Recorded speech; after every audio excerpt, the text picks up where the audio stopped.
वेगवेगळं अन्नधान्य मिक्स करून आपल्या घरामध्ये जे उपलब्ध असतं त्याच्यामध्ये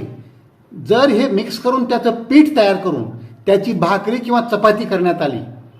आता समजा चपाती करायची तर गव्हाचं प्रमाण हे 60-70-80% ठेवा, परंतु बाकीचं एक 20-30% जे काय घरामध्ये उपलब्ध असतील एकदल द्विदल हे सगळं त्याच्यात थोडं थोडं मिक्स करा.